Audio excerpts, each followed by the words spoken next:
तो हम बात कर रहे थे बोर्स पॉस्टुलेट में, लास्ट पॉइंट था कि electron which revolves around the nucleus feel two forces. One is towards center attraction, which is known as centripetal force, and the second one is away from the center, which is known as centrifugal force. एक centripetal force है जिसकी direction है towards nucleus, और एक centrifugal force है जिसकी direction है away from nucleus. FCP का reason electrostatic force of attraction, और सेंट्रीफ्यूगल का रीजन सर्कुलर मोशन. अगर बात करते हैं सेंट्रीपिटल फोर्स की फॉर्मूले की कि सेंट्रीपिटल फोर्स क्या बनेगा, K Q1 Q2 upon R square, और F सेंट्रीफ्यूगल फोर्स क्या बनेगा, mv स्क्वायर अपॉन आर. ये K क्या है यहाँ पर, constant. Q1 charge on nucleus, Q2 charge on electron. Electron पे चार्ज को मैं रिप्रेजेंट कर रहा हूँ E से, और न्यूक्लियस पे जो चार्ज है वो चार्ज अपने पास है Z into E. Z atomic number है. Atomic number is equals to number of protons, और प्रोटॉन पे चार्ज होता है इलेक्ट्रॉन पे चार्ज के इक्वल. तो Z इंटू E का मतलब हो गया कितने प्रोटॉन उस न्यूक्लियस में हैं इंटू उस न्यूक्लियस में कितना चार्ज है. Number into charge. Z represents atomic number which is equals to number of protons, and proton का जो चार्ज है वो इलेक्ट्रॉन के इक्वल. तो Z E का मीनिंग समझ में आ रहा है. चलो नेक्स्ट अपने पास R क्या है, इसको मैं रेडियस कह दूं. ये रेडियस या distance between nucleus and electron. Clear. यहां अगर बात करते हैं M अपने पास क्या हो गया इस फॉर्मूले में, mass of electron V velocity of electron, और R अगेन क्या हो गया, distance between electron and nucleus. ये दोनों फॉर्मूले आपके फिजिक्स में आएंगे. ये 11th में सर्कुलर मोशन में, ये इलेक्ट्रोस्टैटिक्स के अंदर 12th में. ये आएगा अपने फिजिक्स में 12th में, इलेक्ट्रोस्टैटिक्स. ये भी कहाँ है, फिजिक्स 11th और सर्कुलर मोशन. इनके डेरिवेशंस भी है, और किस तरीके से इनको डेराइव करते हम वो पूरी डिटेल फिजिक्स में है. हमारे यहाँ उस डेरिवेशन से कोई मीनिंग नहीं है, क्योंकि यहाँ हम केवल बोर्स मॉडल को देख रहे हैं, उसको समझने की कोशिश कर रहे हैं. बोर्स मॉडल में इन दोनों फॉर्मूले का यूज़ किया है.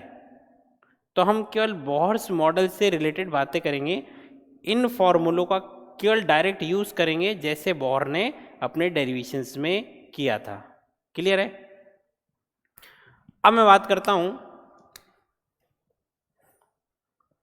यहां कंडीशन लगा रखी है, if electron revolve in a given shell, it means FCP is equals to FCF। बोलो आया ना? अगर इलेक्ट्रॉन इस गिवन शेल में ही रिवॉल्व कर रहा है, ना सेंटर की तरफ जा रहा है ना सेंटर से दूर, इसका मतलब इसके ऊपर जो लगने वाले दोनों फोर्स होंगे वो दोनों फोर्स क्या हो गए? FCP इज इक्वल्स टू क्या हो गया? FCF। इस कंडीशन को फुलफिल करने पर ही क्या हो सकता है? Electron can revolve around the nucleus in a given circular path continuously. Otherwise वो अपनी शेल या सर्कुलर पाथ को छोड़कर या तो सेंटर की तरफ, न्यूक्लियस की तरफ जाएगा या सेंटर से दूर चला जाएगा। क्लियर? तो ये मैंने कंडीशन लगाई है कि electron given shell given orbit में कंटिन्यूसली रिवॉल्व कर रहा है, उस शेल को ऑर्बिट को छोड़ नहीं रहा है। उस कंडीशन में जो सेंट्रीपिटल फोर्स है वो सेंट्रीफ्यूगल फोर्स के इक्वल हो जाएगा। तो यहाँ अपने पास सेंट्रीपिटल फोर्स है K, Q1 की जगह मैंने लिख दिया ZE डॉट, Q2 की जगह E upon R square equals to centrifugal MV square upon R। यहाँ तक क्लियर है? केवल मैंने सेंट्रीपिटल और सेंट्रीफ्यूगल दोनों की वैल्यू उठा के यहाँ पुट कर दी। ये R से एक R कैंसिल, तो यहाँ अपने पास MV स्क्वायर इक्वल्स टू क्या हो गया? K Z E square upon R। CGS system में K की वैल्यू 1 है, ये कांस्टेंट है। K क्या है? कांस्टेंट। K कांस्टेंट, और CGS में इसकी वैल्यू 1 है कांस्टेंट की। तो अगर मैं ये वैल्यू 1 पुट कर देता हूँ तो ये अपने पास फॉर्मूला बन जाएगा MV square equals to ZE square upon R। Clear है? ये मैंने कह दिया इक्वेशन नंबर 2। तो इक्वेशन 1 अपन पहले देख चुके। इक्वेशन 1 था MVR equals to NH upon 2 pi. Clear? ये इक्वेशन 2 हो गया अपने पास। इन दो इक्वेशंस का यूज़ करके अब हम बोहर्स मॉडल में 3 डेरिवेशंस करेंगे। फर्स्ट है radius of Bohr's orbit, second है energy of Bohr's orbit, and third है velocity of electron in Bohr's orbit. Radius, energy, velocity, 3 derivations हम करेंगे जो बोहर ने एक्सप्लेन किए थे उसके मॉडल में।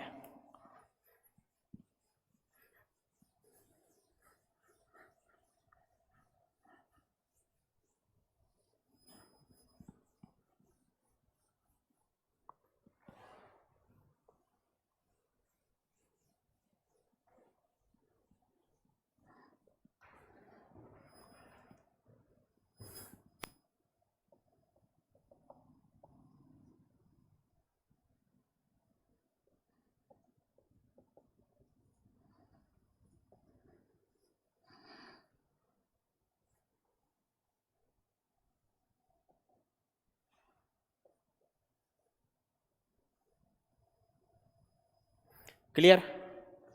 फर्स्ट इक्वेशन अपने पास थी MVR equals to NH upon 2 pi. Second equation अपने पास थी MV square is equals to ZE square upon R। अब पहला डेरिवेशन स्टार्ट करते हैं। बहुत इजी डेरिवेशन है, थोड़ा सा अपने को ध्यान रखना है। स्टेप्स का। तो फर्स्ट डेरिवेशन स्टार्ट करते हैं। Radius of Bohr's orbit. Bohr's orbit का मीनिंग क्या है? जिन शेल्स या ऑर्बिट्स में इलेक्ट्रॉन रिवॉल्व करता है, जो बोहर ने एक्सप्लेन की, उन ऑर्बिट्स या शेल्स की रेडियस की हम बात कर रहे हैं। क्लियर है? तो रेडियस निकालेंगे ऑर्बिट या distance between electron and nucleus. तो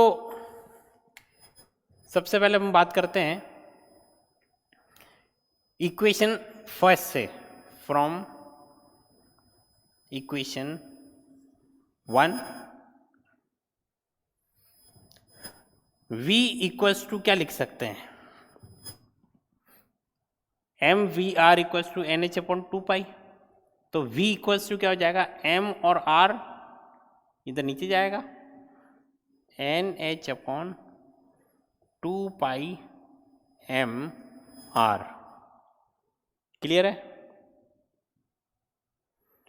अब अगर मैं इसका स्क्वायर कर दूं, तो स्क्वायर करते ही n square h square upon 4 pi square m square r square. Clear? इस v स्क्वायर की वैल्यू इक्वेशन 2 में पुट कर दें by putting value of v square in equation 2, we get, ये v स्क्वायर की वैल्यू यहाँ पुट करो, तो m इंटू वी स्क्वायर की जगह n square h square 4 pi square m square r square. केवल वी स्क्वायर की वैल्यू पुट करिए अपन ने। क्लियर है? इक्वल्स टू में जेड ई स्क्वायर अपॉन आर। क्लियर? अब इसको सॉल्व करते हैं। ये m से m कैंसिल, ये r से r कैंसिल। हेडिंग क्या अपने पास? रेडियस फाइंड करने का। तो इस सिंगल r को मैं इधर ले जाता हूं और जेड ई स्क्वायर को नीचे। देन रिमेनिंग क्या बचा अपने पास?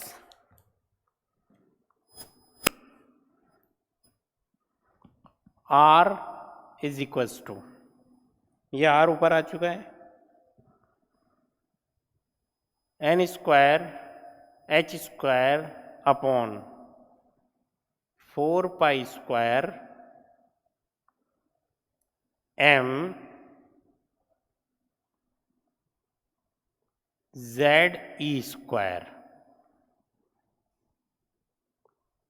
क्लियर है? N square h square upon 4 pi square m और नीचे आ चुका है जेड ई स्क्वायर। यहां तक क्लियर है?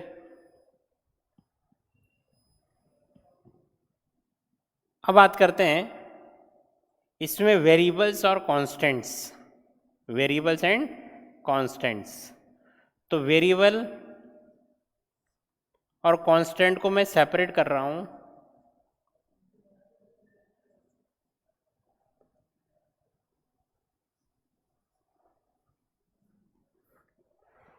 n नंबर है, नेचुरल नंबर 1 to इन्फिनिटी, जो शेल या ऑर्बिट नंबर रिप्रेजेंट करता है, 1 2 3 4 5 6 7 ऐसा कुछ। और z अपने पास एटॉमिक नंबर है, वो भी एलिमेंट के साथ चेंज होगा, वेरिएबल होगा। लेकिन h प्लैंक्स कांस्टेंट 4, पाई की वैल्यू 22/7 या 3.14, m mass of electron, e charge of electron, ये कोई भी वेरिएबल नहीं है। केवल ये दो अपने पास क्या है? वेरिएबल। ये बाकी सारे जो बचते हैं अपने H square upon 4 pi square M E square, ये सब कांस्टेंट्स वैल्यू है, अपने को पहले से इनका वैल्यू पता है, जो एलिमेंट चेंज करने पर या शेल नंबर या ऑर्बिट नंबर चेंज करने पर चेंज नहीं होगा। अब मैं अगर इन सब की वैल्यूज पुट कर दूं, h4 pi m mass of electron, e charge of electron, और इनको सॉल्व करते हैं, तो आप लोग वैल्यू पुट करके सॉल्व करना। सॉल्व करते समय याद रखना यूनिट्स सबकी सेम होगी MKS या मैं कह दूँ SI सिस्टम या CGS सिस्टम में। तो अपने यहाँ पर हम K को 1 ले चुके हैं, इसलिए अब CGS सिस्टम में इन सब की वैल्यूज पुट करना। SI सिस्टम या MKS सिस्टम में वैल्यूज पुट नहीं करना। अगर MKS में पुट करोगे तो वैल्यूज का जो आंसर मैं लिख रहा हूँ वो आंसर आपके नहीं आएगा। यूनिट्स हमेशा सेम सिस्टम में होती हैं। जितने भी अपने पास कॉन्स्टेंट्स हैं, उन सभी कॉन्स्टेंट्स या जितनी भी टर्म है उनकी यूनिट्स हमेशा same system, either in SI system और इन CGS सिस्टम रखनी है। मैं वैल्यू पुट करता हूँ, सॉल्व करता हूँ, मेरे पास आ गई। सॉल्व करने पर वैल्यू 0.529 इन कॉन्स्टेंट्स को सॉल्व करने पर, h²/4π² को सॉल्व करते हैं तो 0.529, लेकिन ये किस में आएगा? अब रेडियस क्या है? लेंथ को मेजर किस में कर सकते हैं हम?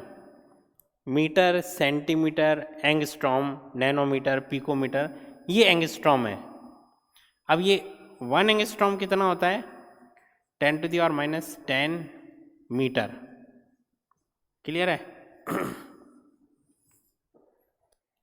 तो अपने को ये रेडियस का फॉर्मूला मिला 0.529 n²/z।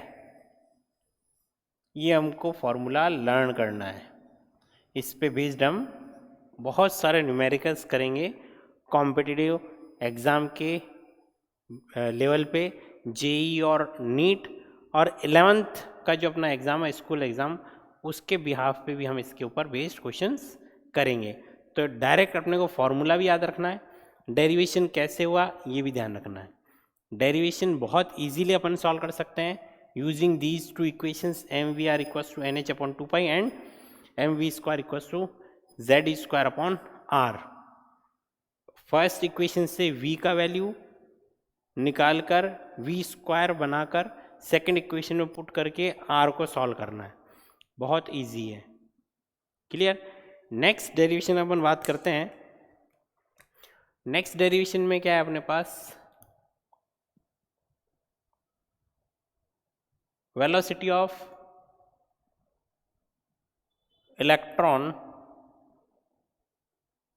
In Bohr's orbit. Velocity of electron in Bohr's orbit. तो रेडियस का फॉर्मूला अपने पास ये रहा,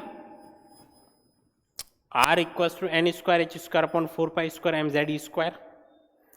इस रेडियस के फॉर्मूले को अगर मैं यहां पुट कर दूं, इस r के फॉर्मूले को यहां पुट कर देते हैं,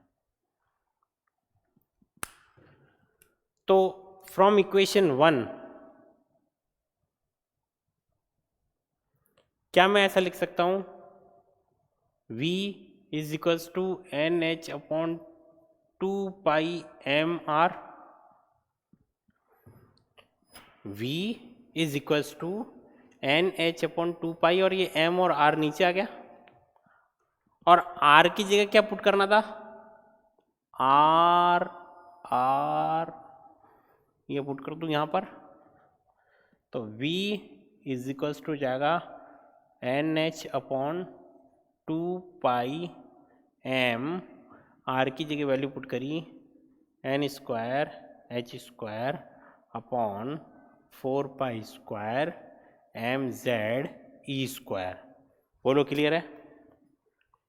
दोनों इक्वेशंस ही यूज करनी है, रेडियस में भी और वेलोसिटी में भी। क्लियर? तो v इक्वल्स टू है NH/2πmr। r का फॉर्मूला, अब r की वैल्यू यहाँ से मैंने यहाँ पुट कर दी। तो अब अपने पास ये 2 से 2 टाइम्स 4, ये पाई से पाई, m से m, n से n, h से h, ये सब कैंसिल आउट हो गए। रिमेनिंग टर्म्स देखना, ये ऊपर चला जाएगा। तो v is equals to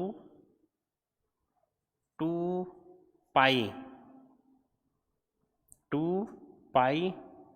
z e square upon n h। बोलो क्लियर है? फिर से वेरिएबल्स को अलग और कांस्टेंट्स को अलग कर देते हैं।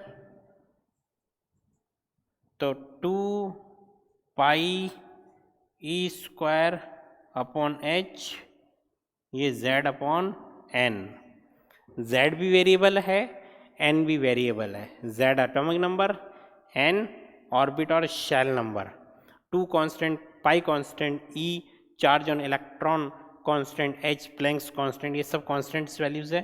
इनको अगर मैं वैल्यूज़ को पुट करता हूँ, पुट करके अगर सॉल्व करता हूँ तो आता है 2.18 into 10⁸ z upon n centimetre पर सेकेंड। क्लियर है? 2.18 into 10⁸ z upon n। Unit याद रखनी है अपने को, वेलोसिटी है सेंटीमीटर पर सेकेंड में। बोलो क्लियर है? तो ये अपने पास हो गया velocity of electron in Bohr's orbit. Radius समझ में आ गया, वेलोसिटी समझ में आ गया। अब हम बात करते हैं किसकी? Energy, energy of Bohr's orbit. तो एनर्जी ऑफ बोर्स ऑर्बिट में अगर बात करें तो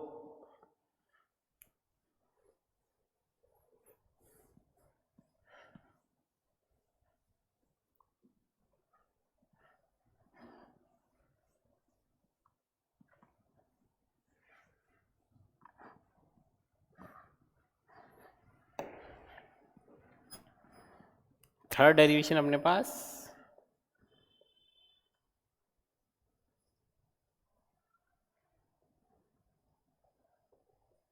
एनर्जी ऑफ बोर्स ऑर्बिट। क्या है? एनर्जी। तो फिर से मेरे को फिजिक्स का यूज़ करना पड़ेगा, फिजिक्स के फॉर्मूले यूज़ करना पड़ेगा। तो हम थोड़ा सा 9th और 10th के बेसिस पे बात करते हैं। कहीं भी हम जब टोटल एनर्जी की बात करते हैं, किसी पार्टिकल की, किसी सब्सटेंस की, किसी ऑब्जेक्ट की, तो टोटल एनर्जी मीन्स होता है उसमें potential energy plus kinetic energy, potential energy plus kinetic energy. तो यहाँ भी मैं अगर बात करता हूँ, जो एनर्जी ऑफ बोर्स ऑर्बिट है वो energy of Bohr's orbit energy of electron के इक्वल होगी, या इलेक्ट्रॉन की एनर्जी उस बोर्स ऑर्बिट में जब वो रह रहा है तो उसी के इक्वल होगी। मीनिंग इलेक्ट्रॉन की एनर्जी कह लो इन अ गिवन बोर्स ऑर्बिट, या बोर्स ऑर्बिट की एनर्जी कह लो, दोनों का मीनिंग सेम है। दिमाग में एक ही बात रखनी है, इलेक्ट्रॉन गिवन शेल में तभी रोटेट कर सकता है जब उस इलेक्ट्रॉन की एनर्जी उस शेल की एनर्जी के इक्वल होगी, अदरवाइज वो उस शेल में रिवॉल्व नहीं कर सकता। या अगर उसकी एनर्जी कम हुई या ज़्यादा हुई तो क्या करेगा, उस शेल को छोड़कर वो चला जाएगा। दोनों टर्म ध्यान रखनी है, एनर्जी ऑफ बोर्स ऑर्बिट कह लो या energy of electron in Bohr's orbit. Energy of electron in Bohr's orbit, energy of electron. क्योंकि मैं यहाँ पार्टिकल की एनर्जी की बात कर रहा हूँ, ये रिवॉल्विंग कंडीशन में है, इलेक्ट्रॉन रिवॉल्विंग कंडीशन में है अराउंड द न्यूक्लियस, तो इसके पास पोटेंशियल एनर्जी भी होगी और काइनेटिक एनर्जी भी। और इस इलेक्ट्रॉन की जितनी एनर्जी होगी उतनी एनर्जी उस ऑर्बिट या शेल की होगी। इसलिए हेडिंग तो मैंने लिखा एनर्जी ऑफ बोर्स ऑर्बिट, और वो किसके इक्वल है? Energy of electron in Bohr's orbit in that orbit. Clear? अब मैंने कहा एनर्जी ऑफ इलेक्ट्रॉन यानी total energy of any particle is the sum of potential energy and kinetic energy. ये तो जनरल फॉर्मूला है, किसी भी पार्टिकल की एनर्जी उसकी टोटल पोटेंशियल एनर्जी और टोटल काइनेटिक एनर्जी के सम के इक्वल होगा। क्लियर? अब मैंने कहा kinetic energy half M V square कहाँ से आया? Kinetic energy equals to half M V square होता है, कहाँ से आया? Kinetic energy of any particle is always equals to half M V square. ये हम फिजिक्स में यूज़ करते हैं फॉर्मूला। कहाँ से आया ये फिजिक्स वाले अपने को बताते हैं, वो डेराइव करते हैं इसके रिलेशंस डिफरेंट तरीके से। लेकिन हम इतनी बार इस फॉर्मूले को यूज़ करते हैं कि अब ये हमको लर्न हो गया कि काइनेटिक एनर्जी को होता हाफ एम वी स्क्वायर। कहाँ से आया ये आज तक हमने नहीं सोचा। तो हम फिजिक्स की बातें नहीं कर रहे, इसलिए इसका भी मैं कोई डेरिवेशन नहीं कराऊंगा कि ये कहाँ से आया। काइनेटिक एनर्जी को to half M V square, इसको अपने को दिमाग में नहीं रखना कि ये कहाँ से आया। बोर्स ऑर्बिट के एनर्जी के डेरिवेशन में इस काइनेटिक एनर्जी के फॉर्मूले का यूज़ करना है, इसलिए मैं डायरेक्ट इसका यूज़ कर रहा हूँ।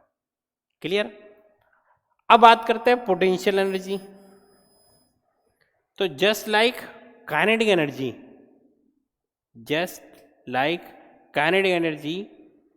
का फॉर्मूला जो तुमने लिखा है वैसा ही मैंने लिख दिया पोटेंशियल एनर्जी का, minus Z E into E upon R. कहाँ से आया? फिर से ये इलेक्ट्रोस्टैटिक्स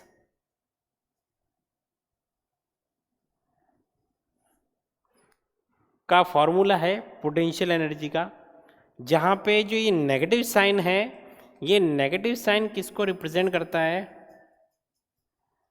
अट्रैक्शन को। किसको रिप्रेजेंट करता है? अट्रैक्शन को। 10th क्लास में फिजिक्स में एक चैप्टर है ग्रेविटेशन। उस ग्रेविटेशन में तुमने potential energy between two particles का फॉर्मूला लिखा था minus ji m1 m2 upon are. याद आ रहा है? You use this formula in physics in 10th class in chapter gravitation, where negative sign represents the gravitational attraction force between two particles. Capital G is a constant, m1 m2 mass of object 1 and 2 are distance between two particles. तो ये physics में फिर से तुम use कर चुके हो, same formula मैं यहाँ यूज़ कर रहा हूँ। पार्टिकल्स की जगह अपने पास दो चार्जेस है, एक न्यूक्लियस है, न्यूक्लियस पे चार्ज अपने पास कितना है? जेड ई, और इलेक्ट्रॉन पे चार्ज कितना है? ई, और न्यूक्लियस और इलेक्ट्रॉन के बीच में डिस्टेंस कितना है? आर। तो जिस तरीके से ये फॉर्मूला फिजिक्स में यूज़ किया है अपन ने ग्रेविटेशन में, minus ji m1 m2 upon are, ठीक इसी तरीके से केमिस्ट्री के अंदर attraction between nucleus and electron में अगर पोटेंशियल एनर्जी कैलकुलेट करते हैं तो कितना आएगा? Minus Z E into E upon R. ये लर्न करना हमको फिजिक्स से अपन ने ये फॉर्मूला उठा लिया। तो अपने पास फिजिक्स का ही फॉर्मूला है काइनेटिक एनर्जी का, फिजिक्स का ही फॉर्मूला है पोटेंशियल एनर्जी का। तो अगर मैं टोटल एनर्जी लिखना चाहूँ तो पोटेंशियल एनर्जी मैंने लिख दिया माइनस जेड ई square upon R, plus kinetic energy लिख दी मैंने हाफ एम वी स्क्वायर। बोलो यहाँ तक समझ में आया क्या? यहाँ तक समझ में आ गया होगा? क्लियर है? कोई कन्फ्यूजन? हम बात कर रहे हैं total energy of electron which revolves around the nucleus. तो total energy is the sum of potential energy and kinetic energy. Kinetic energy is equals to half mv². We know that this formula. Same to same आज के बाद हमको ध्यान रखना है potential energy का formula. Potential energy oppositely charge particles या attraction की अगर मैं बात करता हूँ तो फॉर्मूला बनता है -ZE into E upon R, just like -GM1M2/R. Clear. अब अपने पास काइनेटिक एनर्जी भी है, पोटेंशियल एनर्जी भी है. किसकी? इलेक्ट्रॉन की, which revolves around the nucleus. If we add both potential plus kinetic then we have total energy. Now total energy is equals to -ZE²/R plus half mv²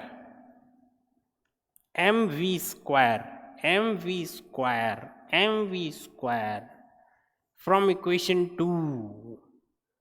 mv² is equals to ZE²/R from equation 2. mv² ZE²/R from equation 2. ये कहाँ से आया? From equation 2. Clear है. इसको solve करते हैं. -ZE²/R plus half ZE²/R. Minus का 1 और प्लस का हाफ, या यहीं देख लो इसको. मैं यहाँ से कॉमन क्या ले लूँ? ZE²/R. ये कॉमन ले लिया. कॉमन ले लें ZE²/R और ZE²/R. कॉमन आ गया. अंदर क्या बचेगा? माइनस का 1 और प्लस का हाफ. क्लियर है. -1 और प्लस हाफ कितना बचेगा? माइनस का हाफ ZE²/R. बोलो क्लियर है. ये आ गई अपने पास टोटल एनर्जी, जिसको मैं लिख देता हूँ EN. क्लियर. ये माइनस है, -हाफ ZE²/R. यहाँ तो कोई problem. Total energy is the sum of potential plus kinetic. Potential का value -ZE²/R, kinetic plus half mv². दोनों को mv² की वैल्यू पुट करते हैं ZE²/R. ZE²/R को कॉमन लेते हैं तो -हाफ ZE²/R. अब मैं यहाँ R की वैल्यू पुट कर दूँ. अगर R क्या है? ये रहा अपने पास.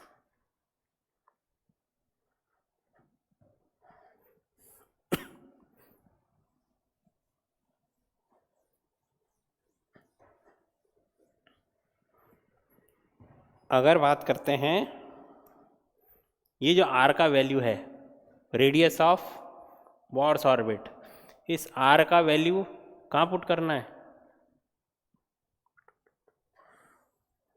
यहाँ पुट कर दो. कर दे पुट. तो अपने पास EN is equals to half ZE²/R और R का वैल्यू पुट करना है N²H²/4π²mZE². Clear. So that we get EN. ये टोटल एनर्जी ही है, सिंबॉलिक फॉर्म nth शेल में. अभी समझा दूंगा. -Half ZE²/R. R की जगह वैल्यू पुट करनी है N²H² अपॉन, इसको मैं ऊपर लिख दूं, जो अपॉन में वैल्यू आएगी इसको ऊपर लिख दे या नीचे लिख ले. अभी हाल फिलहाल 4π²mZE². EN equals to -half ZE² upon N²H². और ये आ गया ऊपर अपने पास 4π²mZE². क्लियर है. अगर कुछ सॉल्व होता हो तो सॉल्व कर लेंगे हम. ये 2 बस. तो अपने पास फॉर्मूला क्या आएगा, ई एन इक्वल्स टू -2, ये माइनस ये 2, ये z इंटू जेड और ये pi square -2 pi square z square m, और ये e क्या हो गया, E4 upon n square h square. Clear है? -2 पाई स्क्वायर ये जेड स्क्वायर m और ये E4 upon n square h square. Clear? इसमें से फिर से क्या करेंगे, वेरिएबल्स को अलग कर लें और कांस्टेंट को अलग कर लें। तो वेरिएबल्स और कांस्टेंट्स क्या हैं, देखो, z square upon n square, ये तो है वेरिएबल, और कांस्टेंट क्या है, -2 pi square m E4 upon h square z square upon n square. Clear? इन कांस्टेंट्स को अगर सॉल्व करें वैल्यू पुट करके, तो मैंने सॉल्व कर लिया है, तुम भी सॉल्व करना। ये वैल्यू आएगा -13.6 Z square upon n square electron volt पर atom, equals to -13.6 Z square upon n square electron volt पर एटम। अपने पास हेडिंग था एनर्जी ऑफ बोर्स ऑर्बिट या energy of electron in Bohr's orbit. Total energy होता है potential energy plus kinetic energy. Potential energy मैंने लिख दी क्या, -z square upon r। Kinetic energy half mv square, mv square की value put करी z square upon r, solve किया कितना आ गया, -12 z square upon r।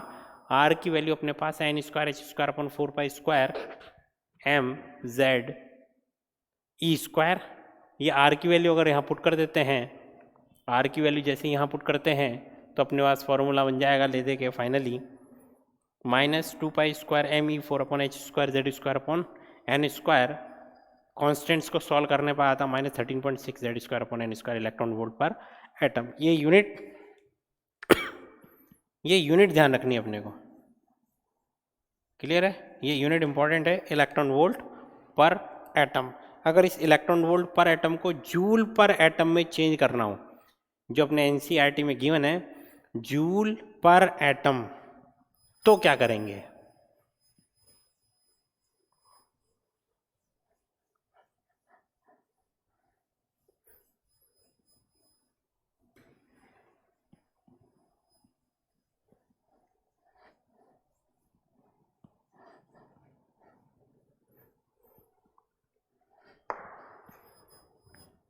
E N अपने पास आ गया -13.6 Z square upon N square electron volt पर atom. यहाँ अगर बात करते हैं electron volt, 1 electron volt equals to होता 1.6 इंटू 10⁻19 जूल। इलेक्ट्रॉन वोल्ट क्या है? Unit of energy. जूल भी क्या है? Unit of energy. रिलेशन क्या है? 1 electron volt equals to 1.6 into 10⁻19 joule. अगर मैं ये वैल्यू पुट कर दूं यहाँ पर, तो ई एन इक्वल्स टू जाएगा -13.6 into 1.6 into 10⁻19 Z square upon N square. Electron volt की जगह क्या हो गया? जूल पर एटम। बोलो क्लियर है? ये अपने पास आ गया जूल पर एटम। इसको जूल पर मोल में चेंज करना होता, जूल पर मोल। देन कैसे चेंज करते हैं जूल पर मोल में?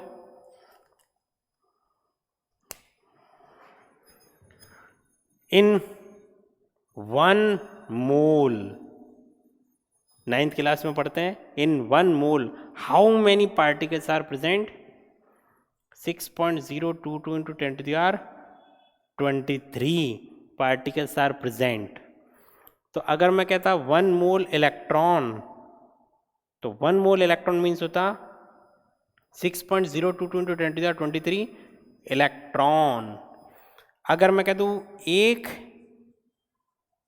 एटम की इतनी एनर्जी, या एक मोल, एक इलेक्ट्रॉन कह लो या एक एटम कह लो, इसको 1 एटम, 1 मोल एटम कह लो, ये एटम भी हो सकता है या मैं कह दूँ इलेक्ट्रॉन भी, दोनों ही अपन बात करते हैं। एक एटम में एक इलेक्ट्रॉन को मैं कंसीडर करके चल रहा हूँ बोर्स मॉडल में, एक एटम में एक इलेक्ट्रॉन, इसलिए जूल पर एटम में डिफाइन कर रहा हूँ, और इसलिए 1 मोल अब मैंने एटम भी कर दिया और इलेक्ट्रॉन भी कर दिया। तो 1 मोल में कितने एटम होंगे या इलेक्ट्रॉन होंगे या पार्टिकल्स होंगे? 6.022 into 10 to the power 23 particles Avogadro number के इक्वल। 1 मोल कुछ भी हो सकता है, एटम, इलेक्ट्रॉन, पार्टिकल। यहाँ मैंने अगर बात करी एक एटम के लिए एनर्जी का वैल्यू कितना है? For 1 atom the energy is -13.6 into 1.6 into 10 to the power -19 Z square upon N square joule. ये अपने को गिवन है एनर्जी एक एटम की। तो बताओ 1 मोल की कितनी हो जाएगी? एक एटम की इतनी, यूनिटरी मेथड, एक एटम की एनर्जी इतनी है, तो 1 मोल एटम, इट मीन्स इतने एटम्स की एनर्जी कितनी होगी? 1 मोल की अगर बात करते हैं एनर्जी की, तो -13.6 into 10 to the power -13.6 into 1.6 into 10 to the power -19 into 6.022 into 10 to the power 23 Z square upon N square joule. तो अपने पास जो फॉर्मूला बनेगा एनर्जी का, ई एन, ये मॉडिफाइड फॉर्मूला लिख रहा हूं, जूल पर मोल के अंदर, मॉडिफाइड फॉर्मूला जूल पर मोल में। तो इसको हम सॉल्व करते हैं, तो -1312.6, या इसको मैं -1313 अप्रॉक्स, ये हो गया Z square upon N square, और साथ में मैंने लिख दिया किलो जूल पर मोल। अगर किलो नहीं लगाएंगे तो 1000 और आ जाएगा, 1313 इंटू 1000, लेकिन वो 1000 मैंने गायब कर दिया किस में? किलो जूल में। इससे थोड़ा सा वैल्यू इजी हो गई, लर्न करने लायक। एक्चुअल वैल्यू है 1312.6, 1312.6, क्लियर है? लेकिन अप्रॉक्स वैल्यू की बात करते हैं -1313, 13 याद रह जाएगा। एनर्जी इन किलो जूल पर मोल -1313, 13 13 13 13 13 13 13 13, क्लियर? तो केवल याद करने के बेसिस पे मैं बात कर रहा हूँ। अपन जितने न्यूमेरिकल्स करेंगे उसमें हम एनर्जी जो यूज़ करेंगे वो हम यूज़ करेंगे जूल पर एटम या इलेक्ट्रॉन वोल्ट पर एटम। न्यूमेरिकल्स में इलेक्ट्रॉन वोल्ट पर एटम या जूल पर एटम। लेकिन मॉडिफाइड फॉर्मूले भी हमको आने चाहिए कि किस तरीके से एनर्जी को एक फॉर्म से, एक यूनिट से दूसरे फॉर्म में, दूसरी यूनिट में कन्वर्ट कर सकते हैं। क्लियर है? तो आज अपन ने 3 डेरिवेशंस देखे हैं। एक radius of Bohr's orbit, second अपने पास velocity of electron in Bohr's orbit, और थर्ड अपने पास हो गया एनर्जी ऑफ बॉर्स ऑर्बिट या energy of electron in Bohr's orbit. तीनों डेरिवेशंस बहुत इजी है। कॉम्पिटिटिव एग्जाम में इन तीनों फॉर्मूलों में बेस्ड क्वेश्चंस बहुत सालों से कंटिन्यूसली आ रहे हैं।